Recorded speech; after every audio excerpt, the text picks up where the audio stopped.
In 1971, a retired CIA operative named Robert Monroe was conducting experiments in out-of-body experiences at his research facility in Virginia when he stumbled upon something so disturbing that he debated whether to ever publish his findings. During one of his astral projections, Monroe claims he encountered non-physical entities that were systematically harvesting human emotional energy, like farmers collecting crops.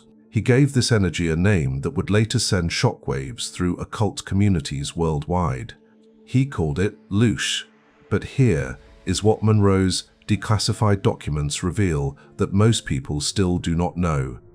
Loosh is not just any energy.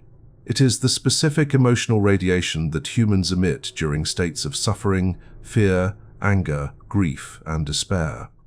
According to Monroe's research published in his book Far Journeys in 1985, these entities have cultivated Earth as an elaborate energy farm for thousands of years, and every human being alive right now is unknowingly a battery in this cosmic harvesting system. The terrifying part is not that this sounds like science fiction. The terrifying part is that ancient Gnostic texts from 1,600 years ago describe the exact same system using different words. The Nag Hammadi scriptures discovered in Egypt in 1945 speak of beings called Archons who feed on human emotions and have created this material reality as a prison specifically designed to generate the maximum amount of emotional suffering. The Greek word Archon literally translates to ruler or authority, and according to Gnostic cosmology, these entities are the invisible administrators of the false reality we inhabit. Now you might be asking yourself why you have never heard this information before. The answer lies in what happened to the Gnostic Christians who tried to spread this knowledge in the early centuries of Christianity. In 325 AD, the Council of Nicaea ordered the systematic destruction of all Gnostic texts under penalty of death. The Roman Emperor Constantine declared Gnostic teachings heretical, and for the next 2,600 years, virtually all evidence of this cosmology was burned, buried, or hidden. It was not until a farmer accidentally discovered a sealed jar containing 13 leather-bound Gnostic codices in the Egyptian desert near Nag Hammadi that modern scholars finally had access to what the early church fathers desperately wanted erased from history. The Apocryphon of John, one of the most detailed texts found at Nag Hammadi, describes the Archons as beings who lack divine light and must steal it from humans to sustain themselves. According to this ancient manuscript, the chief Archon, also called the Demiurge or Yaldabaoth, created the physical universe as a counterfeit copy of the true divine realm. This false god then trapped fragments of divine consciousness inside human bodies, essentially imprisoning sparks of the infinite within dense matter that experiences pain, aging, disease, and death. But the Gnostics did not just describe the problem. They mapped out the entire energy harvesting mechanism with disturbing precision. The text On the Origin of the World explains that Archons cannot create life or genuine emotion themselves because they are derivative beings made from deficiency and shadow. They are like vampires of consciousness, unable to generate their own sustenance, forever dependent on draining it from sources that possess what they lack. Humans, according to these texts, contain a divine spark that the Archons do not have. And that spark generates emotional energy whenever it interacts with the material world through experiences of desire, attachment, suffering, and fear. This is where Robert Monroe's modern terminology becomes crucial for understanding the ancient system. Monroe described loosh as a type of energy that is produced when a biological entity is subjected to distress, longing, or intense emotion. His research at the Monroe Institute involved subjects who reported encountering interdimensional beings during altered states of consciousness, who explicitly stated that Earth was being used as a farm and humans were the livestock. One particularly disturbing account from a research subject in 1973 described entities explaining that humans are kept in a state of perpetual struggle and conflict because negative emotional states produce a richer, more potent form of loosh than positive emotions. This creates a horrifying implication for everything we consider normal about human civilization. War, poverty, disease, heartbreak, injustice, oppression, and systemic suffering are not unfortunate byproducts of random chaos or human imperfection. According to both Gnostic cosmology and Monroe's research, these conditions are deliberately engineered features of a controlled environment designed to maximize emotional energy output. The farm does not malfunction when humans suffer. The farm is working exactly as intended. Consider the structure of human existence from this perspective. You are born without memory of where you came from. You immediately begin experiencing needs, hunger, discomfort, and dependency. As you grow, you are indoctrinated into systems of belief, government, economy, and religion that create internal conflict between your authentic self and your conditioned identity. You spend most of your life pursuing goals that never quite satisfy you, relationships that eventually end, achievements that lose their meaning, and pleasures that fade the moment you attain them. You watch loved ones age and die. You experience betrayal, loss, disappointment, and fear of your own inevitable death. And through all of this, according to the loosh hypothesis, you are generating vast quantities of emotional energy that is being siphoned off by entities you cannot see and were never taught exist. The ancient Gnostics had a name for this condition. They called it the kanoma, the realm of deficiency, in contrast to the paroma, the realm of divine fullness. And they taught that waking up to the reality of the farm was the first step toward escaping it. Understanding who the Archons are and how their hierarchy functions is essential to comprehending the scale of the harvesting operation. The Gnostic text Pistis Sophia, translated from Coptic manuscripts dating to the 3rd century, provides a detailed taxonomy of these entities and their organizational structure. According to this text, the Archons are arranged in a complex bureaucracy with different ranks, functions, and jurisdictions over various aspects of human experience. At the apex of this hierarchy sits the demiurge, also called Yaldabaoth or Saklas, which translates to the fool or the blind one. The Apocryphon of John describes this entity as the chief Archon who emerged from the goddess Sophia's era when she attempted to create without her divine counterpart. The result was a malformed being who possesses creative power but lacks wisdom and divine light. This entity, according to Gnostic cosmology, looked upon the chaos around him and declared, "I am God, and there is no other God beside me." This statement appears in the text as a direct inversion of the Hebrew God's declaration in the Old Testament, suggesting that the Gnostics viewed the God of the Hebrew Bible not as the true divine source, but as the demiurge himself. Below the chief Archon exists a complex structure of lesser Archons, each assigned dominion over specific aspects of the material prison. The hypostasis of the Archons describes 7 primary Archons who rule over the 7 planetary spheres that souls must traverse after death. These spheres act as checkpoints where the soul is stripped of various qualities and memories before being recycled back into physical incarnation. Each of these 7 Archons has specific attributes, names, and domains. The first is associated with Saturn and governs limitation, time, and restriction. The second rules Jupiter and controls expansion, belief systems, and social hierarchies. The list continues through all 7 classical planets known to ancient astronomers. What makes this system particularly insidious is that each level of the archonic hierarchy specializes in harvesting different frequencies of emotional energy. Research into human emotional spectrums conducted by psychologist Robert Plutchik in 1980 identified 8 primary emotions that can be mapped on a wheel, showing their relationships and intensities. Fear, anger, sadness, disgust, surprise, anticipation, trust, and joy each produce distinct bioelectromagnetic frequencies that can be measured using modern equipment.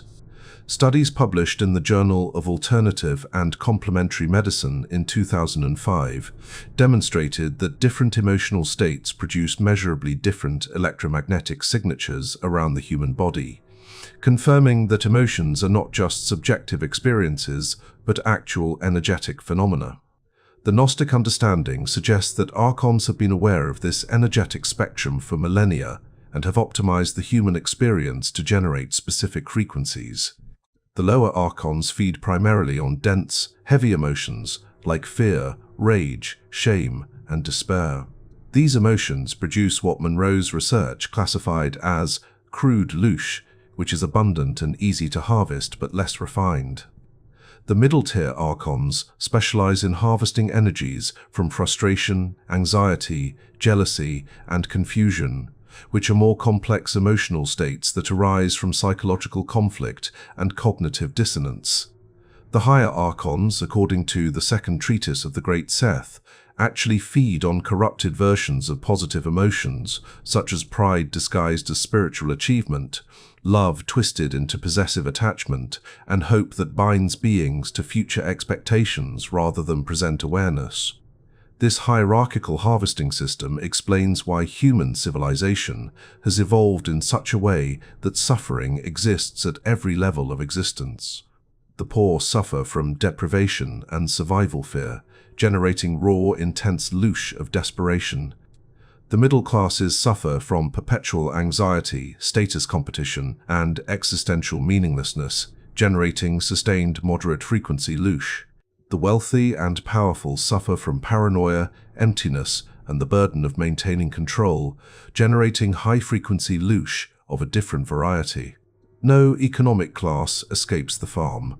The system is total.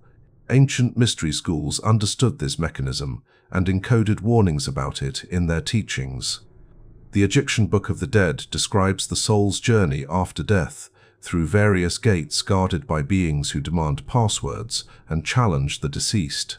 Scholars have long interpreted these passages as symbolic, but the Gnostic perspective suggests they are literal descriptions of the archonic checkpoints that prevent souls from escaping the reincarnation cycle. Each gate represents an archonic layer, designed to confuse, frighten, or seduce the soul back into accepting another incarnation. The Tibetan Book of the Dead, or Bardo Thodol, contains remarkably similar descriptions of post-death experiences, where the soul encounters terrifying and seductive visions. The text explicitly instructs the dying person not to be fooled by peaceful or wrathful deities encountered after death, as these are projections of one's own mind manipulated by forces seeking to perpetuate the cycle of rebirth. The parallels between Tibetan Buddhist teachings and Gnostic cosmology, despite arising in completely different cultures separated by thousands of miles, suggest that multiple spiritual traditions independently discovered the same truth about the nature of this reality. Modern researchers like Dr. Insearch, Corrado Malanga, an Italian scientist who has conducted decades of research into alleged alien abduction phenomena, has reported remarkably consistent testimonies from subjects under hypnotic regression. Many describe encounters with beings that feed on human emotional energy and are particularly interested in harvesting fear and sexual energy. Malanga's work, published in Italian academic journals and translated into multiple languages, suggests that what ancient cultures called archons or demons might be identical to what modern experiencers call extraterrestrial entities.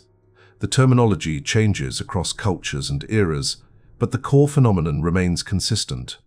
The archonic hierarchy, therefore, is not a relic of ancient superstition, but a framework that explains persistent patterns of human suffering across all civilizations and time periods. The infrastructure of the loosh farm extends far beyond individual human experience into the design of civilization itself. When examined through the lens of energy harvesting, virtually every major institution and system that governs human life begins to reveal itself as a component of the larger farming apparatus. This is not a conspiracy theory in the conventional sense, where a small group of humans secretly controls everything. This is a cosmological structure where the archons have, according to Gnostic sources, embedded themselves into the foundational patterns of material existence itself. Consider the economic system that dominates global civilization. The monetary structure that emerged over the past several centuries operates on a principle of perpetual debt, scarcity, and competition. Economist Michael Hudson's research, published in his 2018 book And Forgive Them Their Debts, traces the historical origins of debt-based economies and reveals how ancient debt jubilees that periodically freed populations from bondage were systematically eliminated from Western civilization. The result is a global population trapped in permanent cycles of labor, consumption, and obligation, never quite able to escape the treadmill of economic survival. From the loosh perspective, this is not an accidental development, but an optimized system for generating sustained anxiety, frustration, and fear of deprivation across billions of humans simultaneously. Educational institutions follow a similar pattern. Modern schooling, which emerged in its current form during the Industrial Revolution, was explicitly designed by social engineers like John Taylor Gatto, documented in his book The Underground History of American Education, to produce compliant workers rather than critical thinkers. Students spend their formative years in environments of judgment, competition, standardized testing, and authority obedience. The system rarely encourages genuine self-discovery, creative expression, or questioning of fundamental assumptions about reality. Instead, it conditions young humans to accept external authority, fear failure, and measure their worth through comparison with others. These are ideal conditions for generating the emotional frequencies associated with inadequacy, anxiety, and conformity pressure, which sustain the mid-level archonic reading systems. The medical system presents another component of the harvesting infrastructure. While modern medicine has achieved genuine advances in trauma care and certain interventions, the broader healthcare model in Western nations operates on a disease management paradigm rather than a health creation paradigm. Pharmaceutical companies profit from ongoing treatment of chronic conditions rather than cures. The American healthcare system, as documented in numerous peer-reviewed public health studies, generates enormous financial stress for patients, with medical bankruptcy being the leading cause of personal bankruptcy in the United States, according to research published in the American Journal of Public Health. The combination of physical suffering from illness, fear of death, anxiety about treatment costs, and dependence on external authorities for survival creates a concentrated nexus of the loosh generation. Religious institutions, ironically, serve as some of the most effective loosh harvesting structures. While genuine mystical teachings exist within every tradition, the institutionalized, exoteric forms of religion predominantly operate through guilt, fear of divine punishment, shame about human nature, and dependence on external salvation. The concept of original sin in Christianity, for example, establishes that humans are born fundamentally broken and worthy of eternal torture, unless they submit to specific beliefs and authorities. This framework generates profound loosh through existential guilt, fear, and unworthiness. The Gnostics identified this pattern explicitly, teaching that the God of the Old Testament, the creator deity who demands worship and obedience, was actually the demiurge masquerading as the ultimate divine being. The political system amplifies these dynamics through the manufacturing of division, conflict, and perpetual crisis. Research conducted by social psychologists like Jonathan Haidt, published in his 2012 book The Righteous Mind, demonstrates that human moral frameworks are heavily influenced by tribal identity and emotional reasoning rather than rational analysis. Political structures exploit these tendencies, creating opposing factions that view each other as existential threats. Elections become emotional battlegrounds. Policy debates transform into identity wars. Citizens experience cycles of hope and disappointment, rage and helplessness, fear and triumphalism. From the loosh harvesting perspective, it matters little which political party holds power, because the structure itself guarantees emotional turbulence across the population regardless of outcomes. The media ecosystem functions as the nervous system of the loosh farm, directing attention and emotional energy with precision. Studies on media psychology have consistently demonstrated that negative news generates stronger engagement than positive news, a phenomenon known as negativity bias. Research published in the journal Psychological Science in 2009 found that emotional arousal from negative content, particularly fear and outrage, dramatically increases sharing behavior on social media platforms. The algorithms that govern information distribution have been optimized not for truth or human well-being, but for engagement, which translates directly to sustained attention and emotional activation. The result is a global population marinating in an informational environment specifically designed to trigger fear, anger, anxiety, and division on a continuous basis. The family structure itself, while containing genuine opportunities for love and growth, has been shaped into a primary loosh generation unit. Divorce rates in Western countries hover around 50%. Parent-child relationships are often characterized by unconscious trauma transmission, where unhealed wounds are passed generationally. Romantic relationships are conditioned by media and culture to follow patterns of idealization, attachment, expectation, disappointment, and heartbreak. The intensity of emotions around family, sex, and intimate relationships create some of the most potent forms of loosh because these experiences access the deepest vulnerabilities and attachments within human psychology. Even the concept of time itself may be part of the harvesting mechanism. Ancient cultures like the Maya, Hindu, and Buddhist traditions conceived of time as cyclical rather than linear. The Vedic concept of yugas describes vast cosmic cycles of creation and dissolution. The Greek Orphic mysteries taught eternal recurrence. Modern Western civilization, by contrast, operates on a strictly linear time framework, with past, present, and future, creating a perpetual sense of urgency, regret, and anxiety. The psychological research on time perspective by Philip Zimbardo demonstrates that future-focused time orientation, while useful for planning, generates chronic stress and prevents present-moment awareness. This keeps humans trapped in perpetual states of preparation and concern rather than presence, which might otherwise interrupt the loosh harvesting process. The actual mechanisms by which Archons collect emotional energy and recycle souls back into incarnation involve technologies and processes that ancient mystics described in symbolic language, but which modern researchers have begun to decode with startling clarity. The Gnostic texts, particularly the books of Jur and the Pistis Sophia, provide detailed accounts of the soul's journey after death and the various traps and deceptions that prevent escape from the reincarnation cycle. According to the Pistis Sophia, when a human dies, the soul initially experiences a period of disorientation as it separates from the physical body.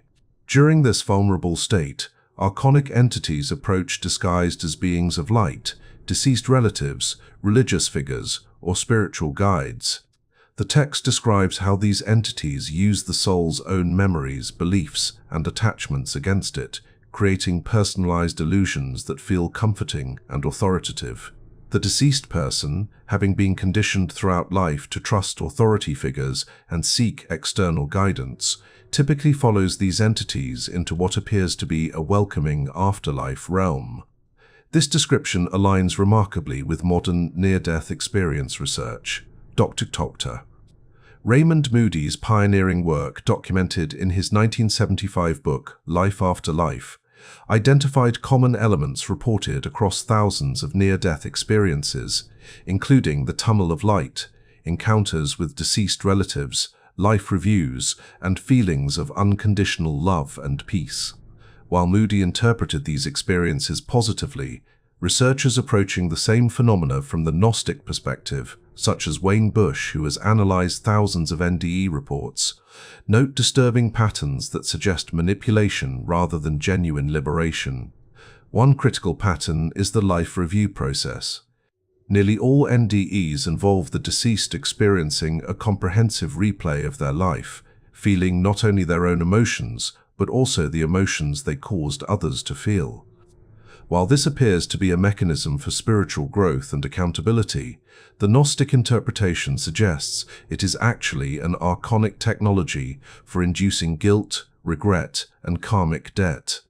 By making the soul feel responsible for all suffering they caused, even unintentionally, the life review creates an overwhelming desire to return to physical incarnation, to make amends, balance karma, or complete unfinished business. This desire becomes the chain that pulls the soul back into the reincarnation trap.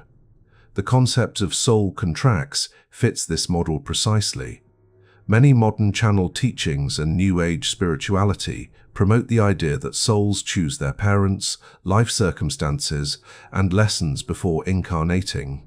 While this framework can be empowering in its suggestion that suffering has purpose, it also conveniently ensures that souls willingly accept their imprisonment.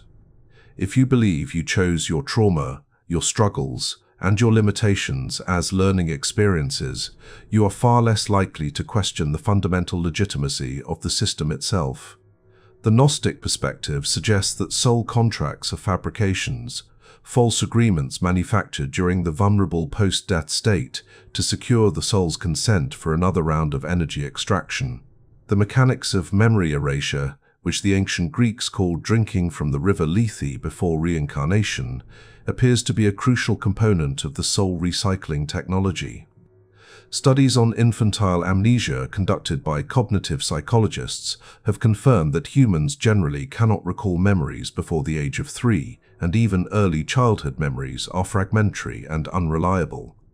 This is typically explained through neurological development, but the Gnostic view suggests that memory suppression is deliberately induced to prevent incarnated souls from remembering their true origin, their previous lives, and the nature of the trap they inhabit.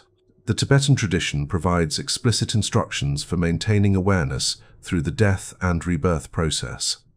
The Bardo Thodol describes 3 distinct phases after death: the Chikai Bardo, the Chonyid Bardo, and the Sidpa Bardo, each presenting different challenges and opportunities for liberation. The text warns that souls who fail to recognize the clear light of ultimate reality during the Chikai Bardo will be swept into increasingly frightening and seductive visions during the Chonyid Bardo.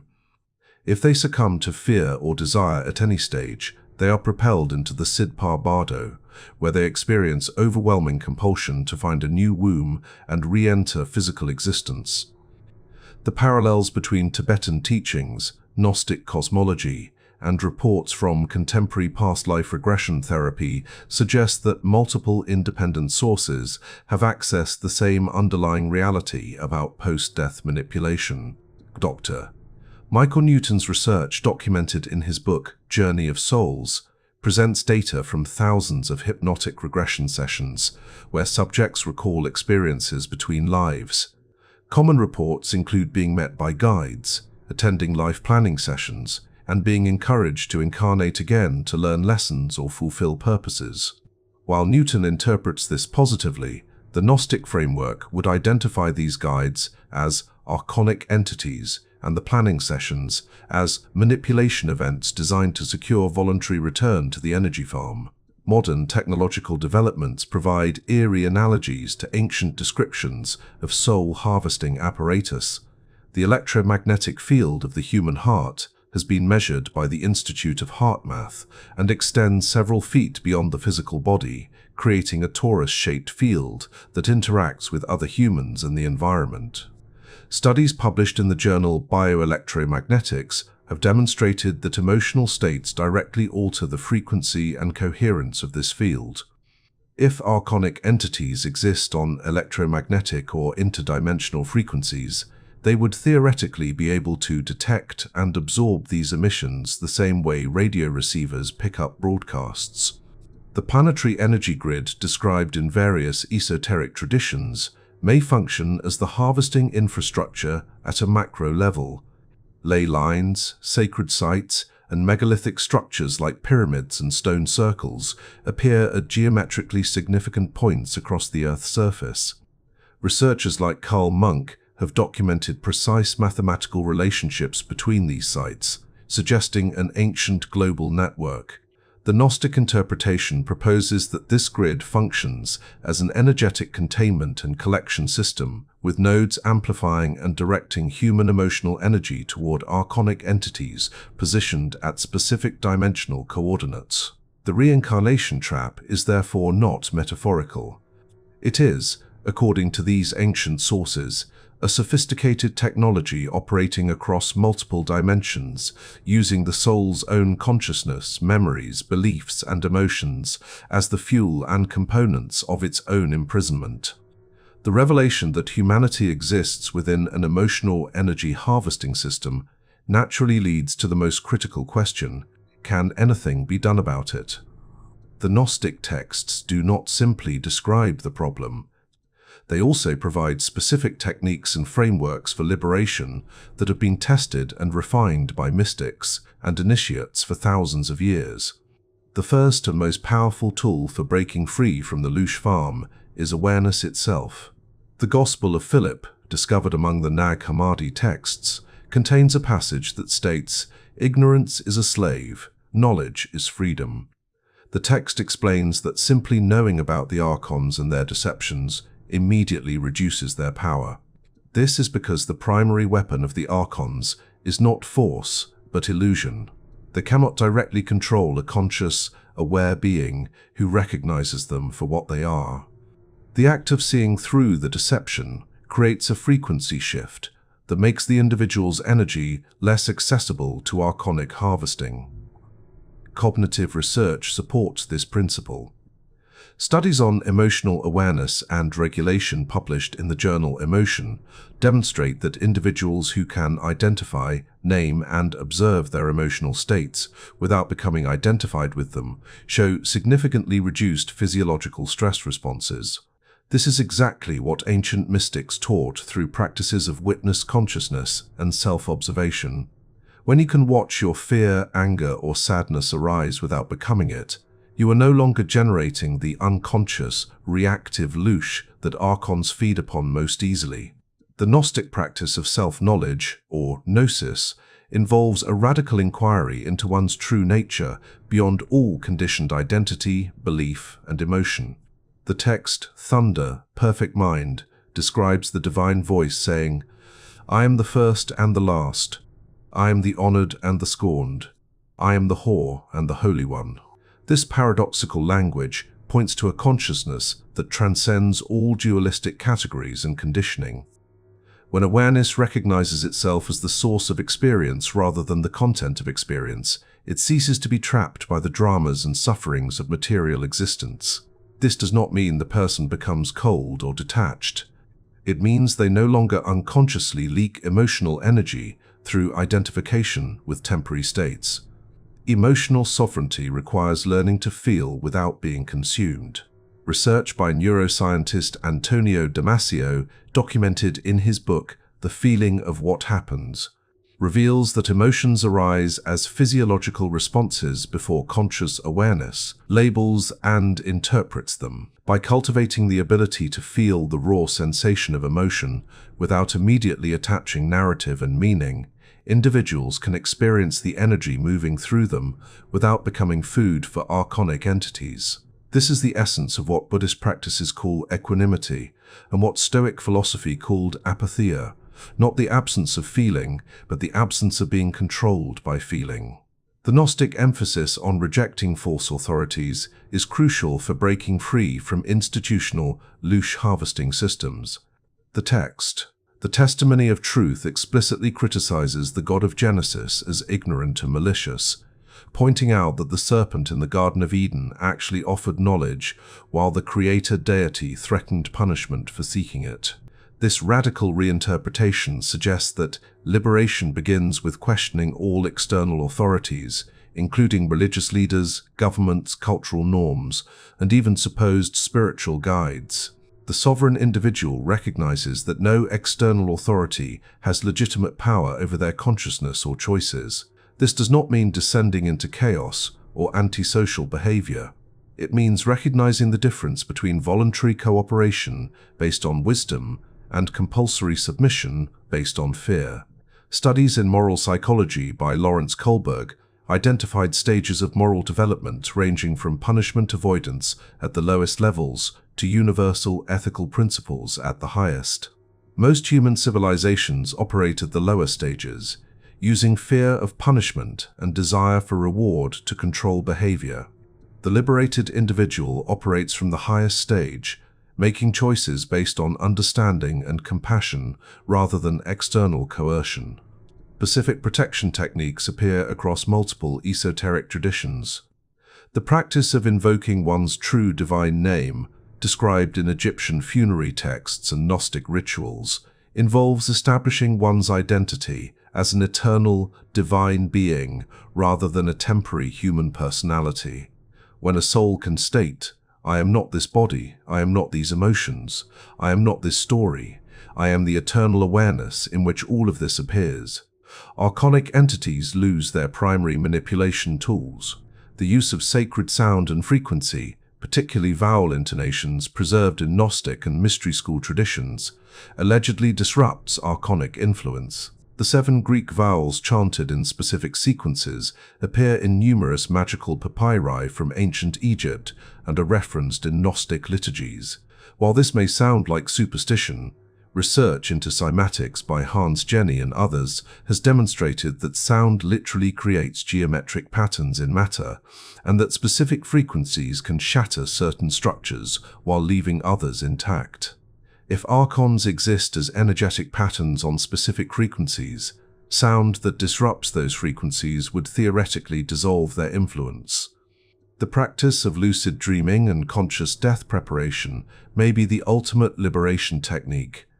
Tibetan dream yoga explicitly trains practitioners to recognize when they are dreaming and maintain awareness throughout sleep, death, and rebirth. If consciousness can be preserved through the death transition without succumbing to fear, seduction, or manipulation, the soul may be able to navigate past the archonic checkpoints and escape the reincarnation trap entirely. The Gnostic text, the first Apocalypse of James, provides a specific dialogue containing passwords and responses to give when confronted by archonic guardians after death, suggesting that ancient initiates actually trained for this most crucial moment of liberation. The final teaching is perhaps the most paradoxical. The very effort to escape the farm can become another form of loosh generation if it comes from fear, desperation, or ego. Liberation, according to the deepest Gnostic teachings, is not something the personal self achieves. It is the recognition that the true self was never trapped to begin with. The divine spark within has always been free, has always been aware, and has always transcended the archonic systems completely. What is required is not becoming free, but remembering that you always were.